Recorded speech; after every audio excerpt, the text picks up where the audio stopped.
So hey guys, it's been quite some time since I posted. I'm not going to do too much posts regularly anymore. I'll just do them whenever I can and I feel like I have something to contribute. And this time I want to give you my take on the North-South choke. It's been obviously the choke that Garcia popularized since the 80cc around 2005, I think. Yeah, or was it 7? Well, one of the years he did so much of those, and it became such a great thing to do. And ever since, I've had quite some little details missing or something that I wasn't quite able to finish the choke. And I think I've reached to a certain point that I am able to do that now, and I'm gonna give you my take on it. Okay? So, tule siia, keera siis, pane jalad sinna poole, pea siia. Okay, so first I'll talk about the initial position a little bit. So the thing to notice here is when you start going for the choke, obviously with any kind of choke you want to have a really tight pressure, and the way to get the initial, this kind of a tightness, is that what you want to do is you want to close the gap between your ribs and between your elbow. And when you start going for the choke, you immediately, you kind of a little bit lift and you start leaning your rib cage against the head. So this creates the situation where at one part your own arm is starting to push in, and the other part you start to move with your body against it. So it kind of closes this gap here between these two movements. Okay, so when you go for it, you can lift it and you place your rib cage there. Now this creates this initial tightness that you need. And now, actually, yeah, after this, we'll get to the choking part, okay? So the common thing that I did wrong was that when you go down, I started to just squeeze inwards. I didn't really realize what the downward motion was for, okay?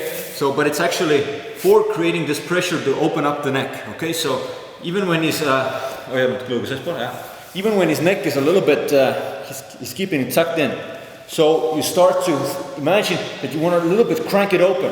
I crank the head open a little bit, and that's why I lean down, I crank it open. That's the idea of actually leaning down and cranking it open. Okay, so a couple of more things. Notice it might be out of the frame a little bit, but my legs are actually very wide, and notice the feet that they're not on the toes, but rather on the sides. This gives you the best balance possible here. Obviously, if he wants to roll me away, this gives you the best balance possible. Okay? And for the choking part now, let's turn it a little bit here. Okay, so notice that one of the mistakes I see people do is when they start to choke, their elbow slides out. So that means that they kind of they have the position and they want to start cranking like this. So the elbow slides out, they create space here, and the choke starts to fail. So that's why, even when you get the initial pressure here, it stays tight. I gotta keep pushing my elbow inwards. Even when I start sliding down, I keep pushing my elbow inwards. My elbow does not come out here. It stays here against the rib cage, and I keep moving my body to create this pressure. And finally, to finish the choke, okay, I'll do it on this side. To finish the choke, okay, this is my brown belt side. Okay, so to finish the choke, what you have to do is, again, you want to turn your head down on the ground, keep it really low. You try to get the arms under. You try to get the arms underneath here. Try to push my head, so you can. You try to avoid them, push them away. Get your head on the mat, and to finish the choke, remember, open the neck, and then start squeezing down a little bit. Okay. I'll do it here again. So I keep this tight pressure. I keep moving with my legs to move the lower body to get this tightness. Keep pushing my own elbow in, so I have it really tight.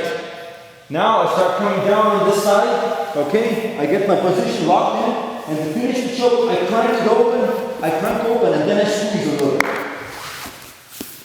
So all in all, that's really it. So there was a couple of things that. Yeah. So, ma teen ühe asja ma näitan seda kontratega. So, all in all, the key point that I was missing was that you have to push the neck open, and then you can apply the pressure a little bit here, because otherwise they'll keep it like this and you won't be able to finish it. And another big point is that you have to keep that tightness by turning the elbow in and moving it. the body. Okay? So, and the one little thing that I also want to add up to this situation is that when you go for the choke and they do this common defense, you know, you start going for it, they put the arms, usually, look at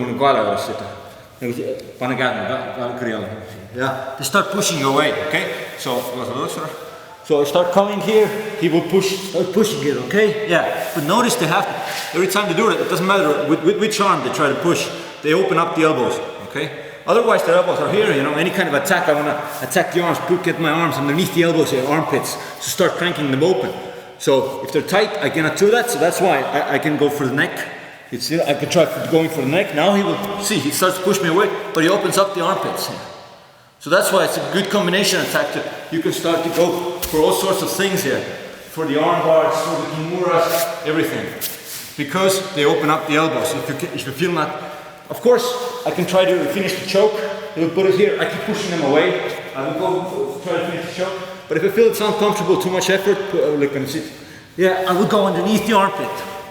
And I have other options here. I can start going for the back here, get the kimura grip, and do all sorts of things here. So that's kind of my revelation on it, and that's what I wanted to cover with this little video. I hope it starts to work for you guys as well.